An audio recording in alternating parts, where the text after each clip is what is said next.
10th class exam point of వ్యూలో 10th class syllabus అనుసరించి who is who, different office bearers, head of the institutions and మన political leaders, లేకపోతే మన states heads ఇలాంటివన్నీ ఒక సిరీస్గా ఇక్కడ ఇచ్చాను. 1 by 1 ఒక్కొక్కటి చూద్దాం. 10th క్లాస్ పాయింట్ ఆఫ్ వ్యూలోనే మాత్రమే వీటి నుంచి మీకు ఒక మార్కు వచ్చే అవకాశం ఉంది.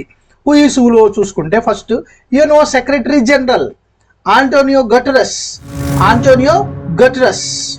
Next president of India Shri Droupadi Murmu garu. Next vice president of India CP Radhakrishnan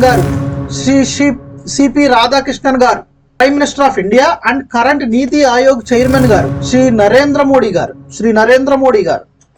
Rajya Sabha deputy chairman Harivansh Narayan Singh garu. ఇది ఒకటి ఇంపార్టెంట్, మీరు బాగా గుర్తుంచుకోవాలి. Next Lok Sabha speaker Om Birla garu. Next chief justice of India Shri Surya Kant garu.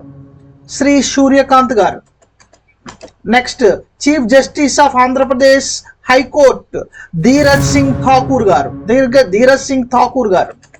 Next chief election commissioner of India, చాలా ఇంపార్టెంట్, పొలిటికల్ పార్టీస్ కి సంబంధించిన రిలేటెడ్ గా వస్తుంది, Gyanesh Kumar garu. Next NITI Aayog vice chairman Suman Bery garu గుర్తుంచుకోండి. Next RBI governor Shri Sanjay Malhotra. Next governor of Andhra Pradesh Syed Abdul Nazeer garu. Next chief minister of Andhra Pradesh Shri Nara Chandrababu Naidu గారు.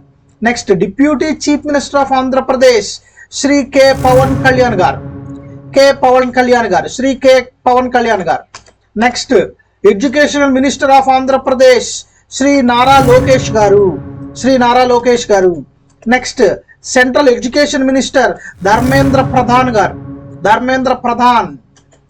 Central finance minister Shri Nirmala Sitharaman garu. State finance minister Shri Payyavula Keshav గారు. Central home minister Shri Amit Shah గారు. State home minister Shri V Anitha గారు. రిమైండ్ యూ చిల్డ్రన్, వీళ్ళందరూ మనకి 10th class exam point of వ్యూలో లెసన్కి రిలేటెడ్గా మనకి 1 mark వచ్చే అవకాశం ఉంది. ఎగ్జామ్కి వెళ్ళే ముందు ఒక్కసారి మీరు వీళ్ళని బ్రషప్ చేసుకోండి, ఒక్కసారి వీళ్ళని అలా గుర్తుంచుకోండి. ఎగ్జామ్లోకి వెళ్ళి వీళ్ళు ఒకళ్ళు వస్తే నీట్గా చక్కగా వ్రాయండి. All the best.